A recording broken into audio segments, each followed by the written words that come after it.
Hi folks, and welcome back to the channel. And yes, today I am going to show you what I'm going to be doing about boxing in around the wheel arches. I'm going to start on the furniture, but what I want to mention first was obviously for the last couple of nights I've been keeping in the van, which is, you know, I'm not going to sort of lie, it's inside the workshop. But I've noticed that my positioning of the bed has not helped me, mainly for the fact that I've wasted space. So in order to construct the wheel arch stuff and put the batteries and everything on there, it would be beneficial to take the bed off, or portions of the bed off, so I can get better access and everything under there. So I was playing around with the bed and I found out that I had wasted that much space, because the bed will actually push back. Still got a gap to the door for about that much, so it's not going to be pushed right to the back. But yeah, that in a camper van, that's a lot. So yeah, need to sort that out now. Almost, yeah, 17 centimeters of space that I can move everything back. Still to have the double mattress size, but obviously moving these closer together. So I gain that space, which gives me more space in the kitchen, and more space for my toilet, crucially, and then the sofa and everything else. So that is quite a big amount of space, really, to gain. So yeah, it is going to happen today, because the incentive is that I still need a bed by the end of the day. Otherwise, you know, I'll be kipping on the floor, I guess. So these are the bits that I've got left, which made up the original floor. They're 15mm ply. They're a bit battered and bruised on one side, but on the other side, they're perfectly okay with a bit of a clean up and sand. And I'll probably paint them black for when they sit in the boot as well. So between those three pieces, I've worked out I should just about have enough material to make the long sections. So my measurements for my box section over each wheel arch are 125 long. That is to accommodate obviously just one side where the batteries are going to be, just so that I can actually get all three batteries. 23 deep and 45 high, and that is to go up and over the wheel arch.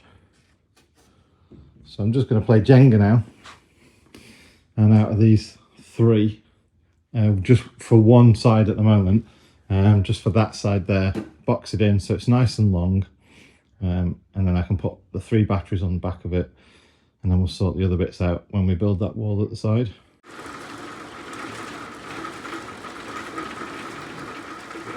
I do feel bad saying this, but that's why I love being in the workshop, because I'm nice and dry, I'm working so I'm warm, I'm getting all my stuff done, and I'm not outside in the pissing rain.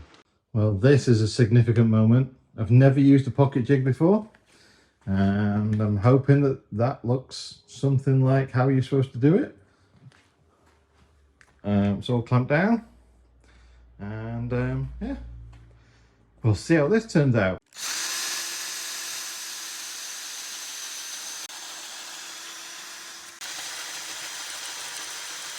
Okay, so undo the clamp and see. Well, yeah, that looks okay-ish. And that is to connect there to make a frame that's going to support where the batteries are going to sit over the wheel arch.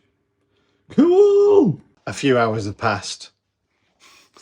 Again, me and woodworking are not very good acquaintances, shall we say. So to try and understand just building this box strong enough that it can fit the three EcoFlow batteries on, to understand supports, cross weights, hanging support, standing support, all that kind of stuff. Oh, it's been a nightmare. And obviously you're getting to use the pocket jig, although I would say that that was like a 4-second learning curve. And yeah, I've sorted it now. Basically you just have to install that collar so that the drill doesn't keep going through. But yeah, so that's where I'm up to right now. Don't worry about how it all looks. I'm going to spray it black, so don't worry about that. But essentially that is where we're at. I will cover all this in as well with insulation once I do it all. That then rests across the floor in another support, and down there in another support. So not only is the weight supported by this wall and the thickness of this wood and everywhere this is attached to, which is all attached to the chassis, but then obviously you've got, like I say, the beam that goes across the back there, the batten, which provides the support against that. That is also supported by the downward battens there. So that's that bit. And then the front is going to be supported by this piece that I've made, which is full of battens. I just need to, figure out a way of putting this in there after I've painted it. So I may have to paint them first so they dry, so I can then screw this to the floor, which will then allow me to screw this to this. And then I still need to make two end pieces as well. So right now I'm trying to work out where this, which is the distribution point for the 240 and 12 volt, will sit. And there's a bit of a void at the back here, and I thought that's going to be a perfect place. So this void is going to be filled with insulation, probably up until about sort of there, and then this void, then I can then put this in there so that at least all the wires and everything behind there are all out of the way. They're not going to get caught on anything. Plus, if I am going to be adding things, I can have this panel on the end easily removable, just a couple of screws down there, and then a batten onto the floor as well. So that panel will be easily removable so that I can get access into there to pull wires through and feed them into the distribution point. So all I'm doing at the moment is just gauging an idea of how far that sits inside there. And my main point of reference is, where does it come near the wheel arch? So the wheel arch kind of sticks out there. That, as you can see, sticks out that much. So I need to make sure that that's not going to foul up on the wheel arch anyway. So yeah, that's my task right now, to get that in there, and then get the batteries fitted onto the top, fix this down, and then I can put my bed back so I can go to bed tonight. And I think the bed reshaping is going to be tomorrow's job, because it's already quite late, but I need to finish this off, because otherwise you lot are going to kill me, because I promised you I'd do it sometime later. And there we go. So that's fitted so that I've got access here now to do all my electrical add-ons and things like that. Just inspection panel just on the edge there. It doesn't clash with the wheel arch. Close, but it doesn't. And then obviously, like I say, on top I can have 1, 2, 3 batteries, and the main hub, which is over there, is going to sit probably at that level, on the wall that's going to back up to the toilet. So it's going to sit across the top. We'll work that one out anyway. But yeah, some fettling, what we got there. So this is matte, so it won't look shiny when it's done. And if it doesn't look brilliant, then I'll just vinyl wrap it. But ply is very expensive right now.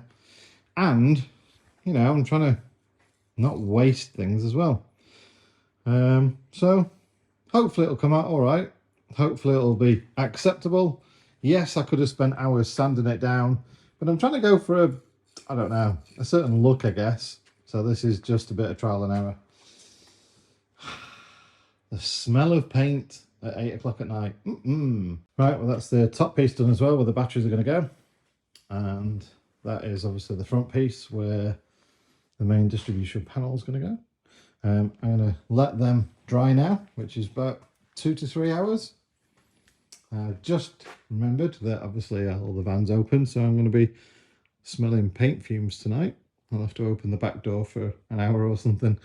But yeah, that does give me the time now to go through and change the bed mounts and get all that sort of change, so that I'll get that extra space, create the extra space at the back. So let's get on that.